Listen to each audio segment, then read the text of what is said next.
Hey all, DB here. Welcome back to another video from the Treasury. Today we're going to be looking at the top movies of 2019 that literally made me roll my eyes and say, what the F are they thinking? So without further ado, here we go. Now, since this list is in no particular order, we're going to start off with a movie that was released earlier this year, and that's Glass. Now, like most movies by M. Night Shyamalan, I roll my eyes at their uniqueness, usually. But this one really kind of made me say, what the F? I mean, it was supposed to be a conclusion to a trilogy of movies going back a couple years now. Now, I could vaguely remember the first two, and literally, after going in and seeing this one, I had to look online to try and still piece together where all the movies were supposed to come into place. And it didn't help. Mix into that so many plot threads that were left dangling that I felt like I was in a sewing shop. It just felt to me that for a conclusion to a trilogy, this movie was really all over the place. But I digress, and we'll move on to, hopefully, other better movies. Moving on to a movie that I was very excited about when I heard about it, and that's Godzilla, King of the Monsters. Now, I'm a huge fan of Godzilla. I really enjoyed the last movie that came out a couple of years ago, and when I heard they were doing a sequel, I was very excited about it.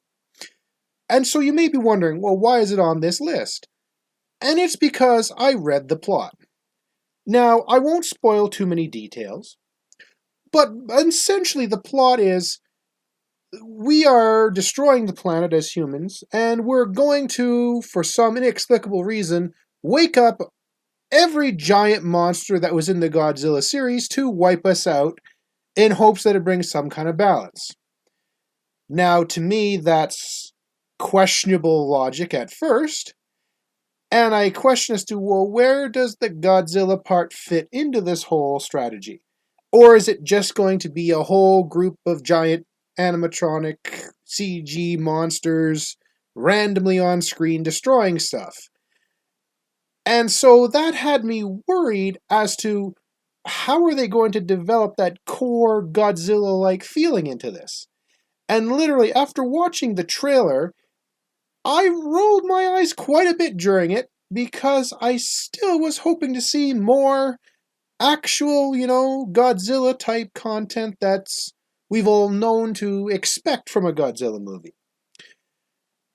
All in all, I'm still optimistic and hopeful that there will be some redeeming qualities to this movie when it's released.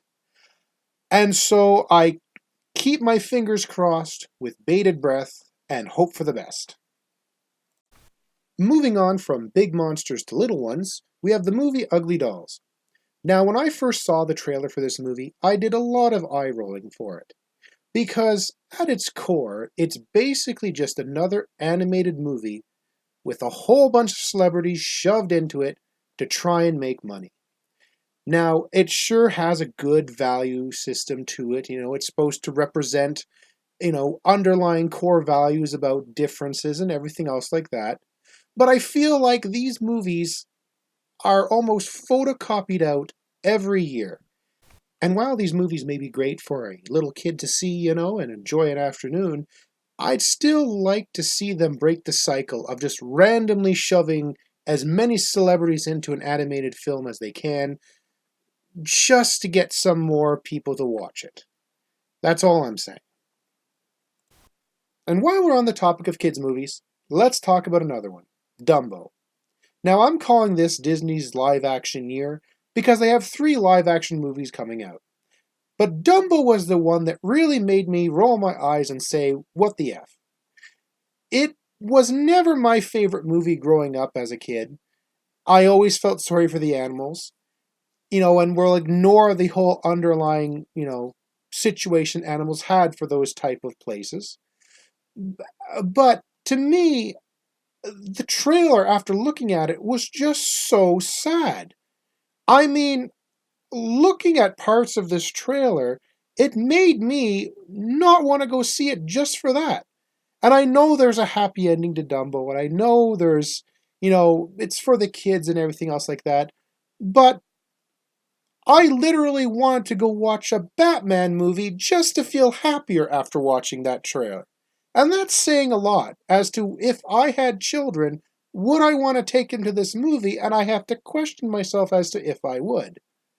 So overall, I'm not saying it's a bad movie. I'm just saying they could have made the trailer a little bit more upbeat. Moving on to our next movie that made me say, what the F? And it is Artemis Fowl. Now, when I came across this trailer, I watched it, and I thought, that's an incredibly boring trailer for what looked like otherwise a Harry Potter ripoff. But since I knew nothing of the source material, I actually had to look it up. And that didn't actually make the movie any better. The source material and plot for this movie are incredibly boring and derivative. I won't spoil it for anybody who wants to actually look at the movie, but essentially it really did nothing to actually inspire confidence in this movie. And it literally just looks like a movie that is being made to try and capitalize on the Harry Potter success. So to me, I always roll my eyes at these type of movies, but I can still hope that maybe the movie will be a lot better than I'm thinking it is. So we'll have to wait and see until when it comes out. Now we get into one of the good movies that really made me roll my eyes, and that's Pokemon Detective Pikachu. Now, first of all, when I heard there was a Pokemon live-action movie being made, I rolled my eyes and said, really?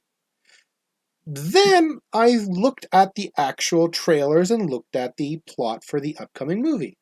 And it literally is, so it's a buddy cop Pokemon.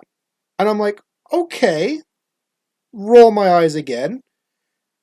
We'll see how it goes. Then it's like, oh, by the way, the Pikachu is actually a talking Pikachu voiced by Ryan Reynolds. And that really made me roll my eyes and say, really? So it's a Pikachu Deadpool type weird buddy cop film.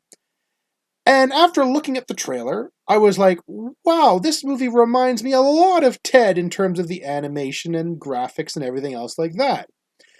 And I really wanted to roll my eyes and say, why would they make this movie? But I don't know if it's the Pokemon nostalgia in me from playing all those games years ago, but I really actually want to see this movie now. And that makes me say, what the F is wrong with me? But I'm really looking forward to actually trying out this movie and hoping that it actually is as interesting as I want it to be. So, it's near the top. Now we make it to the last movie on our list, and it is The Fast and the Furious presents Hobbs and Shaw. Now, I roll my eyes just at the sheer number of Fast and the Furious movies that they've come out with. And this movie is right on the heels of yet another Fast and the Furious movie coming out next year. So that's eye roll worthy just at that. And now let's add in the fact that it's a buddy cop type film, which you can see in a way because there were always cops in some of the other Fast and the Furious movies. But then after that it gets even weirder and they say, well, let's add in a weird sci-fi Terminator style villain to fight them in some weird ass fight scenes.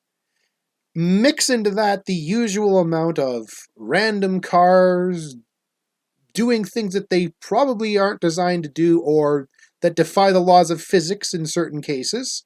Well, it gets to the point where you ask yourself, is this still a Fast and the Furious movie anymore? And to me, I still roll my eyes and wonder just how long they're going to stretch this Fast and the Furious franchise until they bleed every cent out of it. But if you like fast cars, and I suppose this movie is a slight change over the other million Fast and the Furious movies, so let's hope it's a good one. Well, there you have it, folks. That's our list of the top movies that literally made me roll my eyes for this year. Now, we want to hear from you. If you think there's a movie that made you roll your eyes more, put it in the comments below. And again, you can check us out on our Twitter page at Twilight Treasury. And again, I want to thank you all for watching this movie. And if you want to, hit that like and subscribe button and wait for more of our great content here at the Twilight Treasury. Have a good day, all.